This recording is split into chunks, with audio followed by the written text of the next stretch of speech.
Dragon కంట్రీని తొక్కిపడేయాలన్నది America అధ్యక్షుడి plan. ఎందుకు తొక్కిపడేయడం అంటే అగ్రదేశానికే చైనా సవాల్గా నిలుస్తోంది. ఆర్థికంగా సైనికంగా గట్టి పోటీనిస్తోంది. అందుకే కమ్యూనిస్ట్ కంట్రీపై డొనాల్డ్ ట్రంప్ పగబట్టాడు. సుంకాల మీద సుంకాలతో దాడి చేశాడు. ఏకంగా చైనా దిగుమతులపై 145% టారిఫ్స్ విధించాడు. దెబ్బకు డ్రాగన్ బాస్ తనతో చర్చలకు వస్తాడని ట్రంప్ ఆశించాడు. కానీ అమెరికా అధ్యక్షుడి ఆశలకు చైనా గండి కొట్టింది.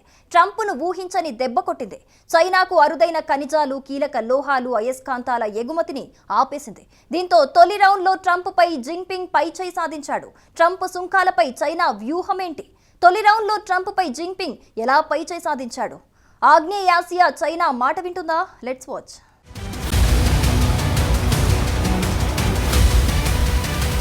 ట్రంప్కు చైనా ఎలాంటి షాక్ ఇచ్చింది? తొలి రౌండ్లో జిన్పింగ్దే ఆధిపత్యమా? ట్రంప్ పోటుకు మందును చైనా సిద్ధం చేస్తోందా?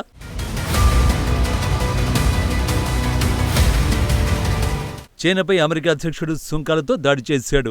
మొదట ఫిబ్రవరి 4న చైనా దిగుమతులపై 10% టారిఫ్ను విధించాడు. సరిగ్గా నెల రోజుల తర్వాత అంటే రెండో దఫా కింద మార్చి 4న 20% సుంకాలు విధించాడు. అంతటితో ట్రంప్ ఆగలేదు. డ్రాగన్ జుట్టు పట్టుకోవాలని అమెరికా అధ్యక్షుడు ప్లాన్ వేశాడు. ఏప్రిల్ 2న అన్ని దేశాలతో పాటు చైనాపై మరోసారి 34% ట్రంప్ సుంకాలతో బాదాడు. దీంతో చైనా ఎదురుదాడికి దిగింది.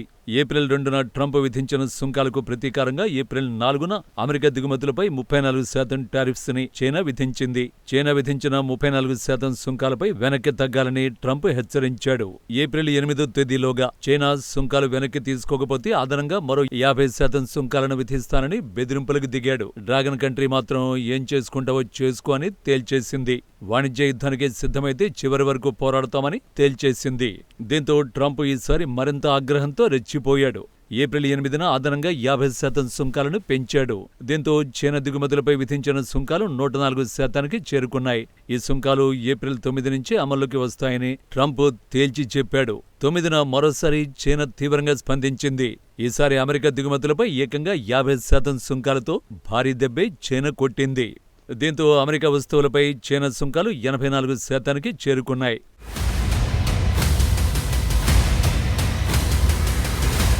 చైనా వెనక్కి తగ్గకపోవడంతో ట్రంప్ మళ్లీ రెచ్చిపోయాడు. మరో 20% సుంకాలతో విరుచుకుపడ్డాడు. అప్పటికే 100%కి దాటిన అమెరికా సుంకాలు చైనాపై ఏకంగా 125%కి చేరుకున్నాయి. దీనికి తోడు ఫెంటనైల్పై 20% సుంకాలను ట్రంప్ విధించాడు. అంటే అమెరికా మొత్తం సుంకాలు 145%కి చేరుకున్నాయి.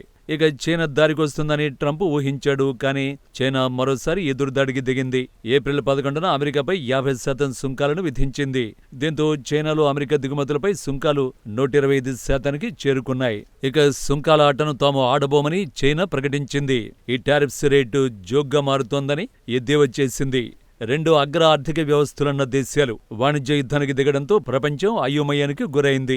ఇప్పుడు టారిఫ్స్ వారు ఫిబ్రవరి నుంచి రోలర్ కోస్టర్ను తలపిస్తోంది. ట్రంప్ సుంకాలతో దాడి చేశాడు. చైనా ఎదురుదాడి చేసింది. ట్రంప్ సుంకాలను రెట్టింపు చేశాడు. చైనా దెబ్బకు దెబ్బ అన్నట్టుగా సుంకాలతో దాడి చేసింది. వాస్తవానికి డ్రాగన్ కంట్రీ చైనా భయపడుతుందని ట్రంప్ ఆశించాడు. జిన్పింగ్ తనకు ఫోన్ చేస్తాడని ట్రంప్ ఆశించాడు. కానీ డ్రాగన్ కంట్రీ మాత్రం దిగిరాలేదు. కనీసం అమెరికా వైపు చూడడానికి కూడా ఇష్టపడ్డం లేదు. చివరికి ట్రంపే వెనక్కి తగ్గాడు. ఏప్రిల్ 14న ఎలక్ట్రానిక్ వస్తువులపై మినహాయింపునిచ్చాడు. ఇప్పుడు బాబాబు చర్చలకు రా అంటూ ట్రంప్ చైనా అధ్యక్షుడిని వేడుకుంటున్నాడు.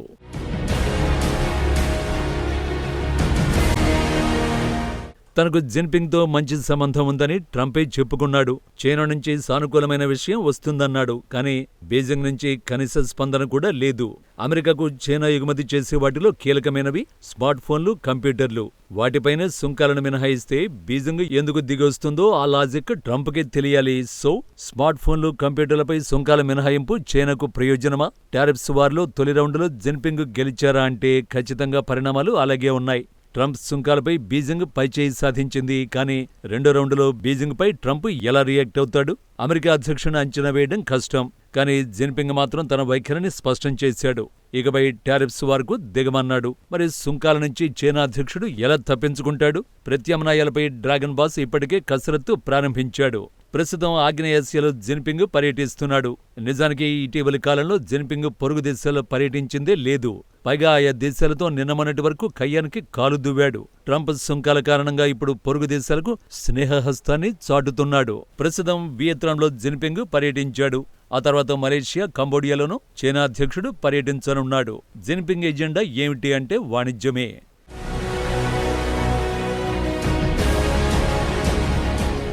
వియత్నాం రాజధాని హనోయ్కు బయలుదేరే ముందు ఓ ఎడిటోరియల్ని జిన్పింగ్ రాశాడు. వాణిజ్య యుద్ధం, సుంకాల యుద్ధంలో విజేతలు ఎవరూ ఉండరని చైనా అధ్యక్షుడు స్పష్టం చేశారు. దెయ్యాలు వేదాలు వలించడం అంటే ఇదే. నిన్న మొన్నటి వరకు వాణిజ్యాన్ని చైనా ఆయుధంగా మలుచుకుంది. కానీ ఇప్పుడు ఈ యుద్ధంలో విజేతలుండరని జిన్పింగ్ చిలక పలుకులు పలుకుతున్నాడు. నిజానికి సుంకాలతో ట్రంప్ దాడి చేసినా దాన్ని అనుకూలంగా మలుచుకునేందుకు జిన్పింగ్ పావులు కదుపుతున్నాడు. అది ఎలా సాధ్యమవుతుంది అంటే సుంకాలతో ప్రపంచ దేశాల్ని ట్రంప్ గందరగోళంలో పడేశాడు. దీంతో మార్కెట్లు కుప్పకూలిపోతున్నాయి.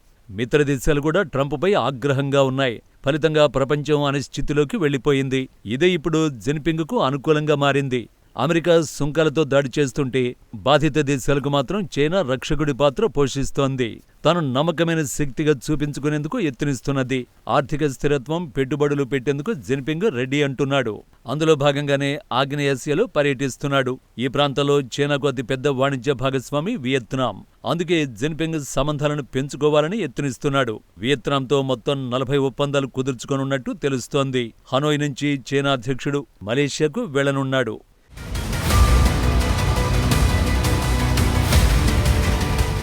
2013 తర్వాత మలేషియాకు జిన్పింగ్ తొలిసారి వెళుతున్నాడు. ప్రస్తుతం మలేషియాకు అతి పెద్ద వాణిజ్య భాగస్వామి బీజింగ్. ఇక్కడ కూడా వాణిజ్యాన్ని పెంపొందించుకునేందుకే చైనా అధ్యక్షుడు యత్నిస్తున్నాడు. చైనాలో మలేషియన్ కంపెనీలకు మరింత యాక్సెస్ జిన్పింగ్ ఇవ్వచ్చు. ఆ తర్వాత మలేషియా నుంచి డ్రాగన్ బాస్ కంబోడియాకు వెళ్తాడు. ఏప్రిల్ 17న కంబోడియాలో జిన్పింగ్ పర్యటించనున్నాడు. సాధారణంగా ఆ రోజు కంబోడియాలో న్యూ ఇయర్ వీక్. సింపుల్ గా చెప్పాలంటే జాతీయ సెలవు దినం. ఆ సమయంలో కంబోడియాలో కార్యాలయాలు, పాఠశాలలు మూతపడతాయి. కానీ ఈసారి Phnom Penh మినహాయింపునిచ్చింది.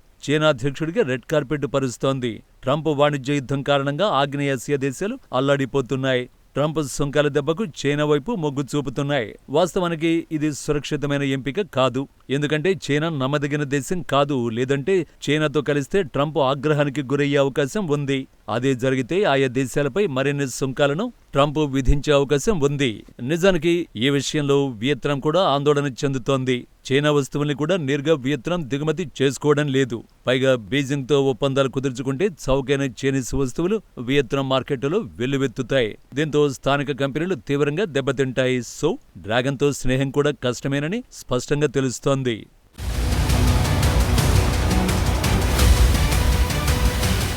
Trump tariffs, China స్నేహం విషయంలో ఆగ్నేయాసియా దేశాలు ఎటూ తేల్చుకోలేకపోతున్నాయి. జిన్పింగ్ విషయానికే వస్తే ఫస్ట్ రౌండ్లో ట్రంప్పై పైచేయి సాధించి ఉండొచ్చు. కానీ ఆట అప్పుడే ముగిసిపోలేదు. వాణిజ్య యుద్ధంలో అత్యంత శక్తివంతమైన ఆయుధం ఇప్పటికీ అమెరికా వద్దే ఉంది. అదే అనూహ్యమైన పరిణామం. ట్రంప్ సుంకాలను చైనా మినహా ఇతర దేశాలపై రద్దు చేసినా ఆశ్చర్యపడాల్సిన పని లేదు. కానీ దెబ్బతినేది మాత్రం డ్రాగనే.